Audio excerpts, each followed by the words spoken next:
प्रभु श्री राम की नगरी से बड़ी खबर। जनपद अयोध्या से नॉर्थ सेंट्रल जोन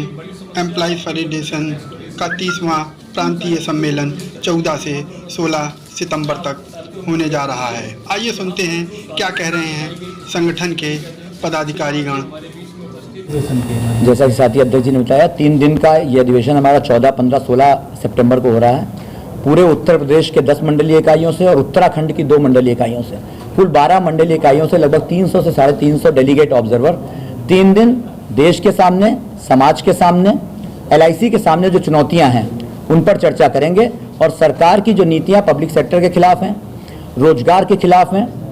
सरकार की वो नीतियां जो लोगों को बांट रही हैं उनके खिलाफ हम मंथन करेंगे, चर्चा करेंगे कैसे उन नीतियों को परास्त कर पाए, कैसे उन नीतियों को पीछे ढकेल पाए, और उसमें आप सब साथियों का हम लोग को सहयोग चाहिए।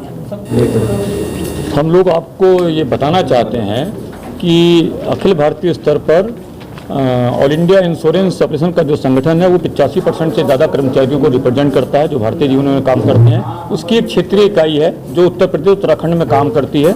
उसके कर्मचारियों का ये 30वां अधिवेशन यहाँ फैजाबाद में हम लोग आयोजित कर रहे हैं। और इस फैजाबाद में जो विषय रहेंगे इस कॉन्फ्रेंस में, उसमें मुख्य तौर पर 2 विषय हैं जो भारतीय जीवन बीमा निगम के सार्वजनिक स्वरूप की रक्षा करने के लिए हैं, और सरकार की वो नीति जो भारतीय जीवन बीमा निगम को और देश के पब्लिक सेक्टर को कमजोर करने के लिए डिजाइन करी गई है, उसके खिलाफ भी हम लोग संघर्ष जो कर रहे हैं, उस संघर्ष को नया आयाम देने के लिए भी हम इसमें चर्चा करेंगे। वहीं इसके साथ साथ हम लोग इस बात को लेकर कैंपेन जो हमने पिछले समय में लिया कि लाइफ इंश्योरेंस की प्रीमियम के ऊपर और हेल्थ इंश्योरेंस की प्रीमियम के ऊपर जो GST सरकार के द्वारा लगाया जा रहा है वो 18% लगाया जा रहा है। हमने 450 से ज़्यादा मेंबर ऑफ पार्लियामेंट को ज्ञापन दिए हैं और वो पूरे कैंपेन का परिणाम ये हुआ है कि सरकार की जो पिछली GST की काउंसिल मीटिंग हुई है उसमें निर्णय लिया गया है कि इसको रिव्यू किया जाना चाहिए। ग्रुप ऑफ मिनिस्टर्स का एक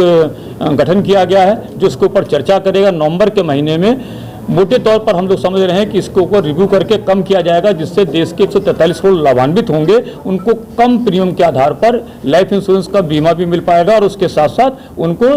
हेल्थ इंश्योरेंस भी मिल पाएगा, जो एक बहुत बड़ी राहत देश के लोगों के लिए होगी।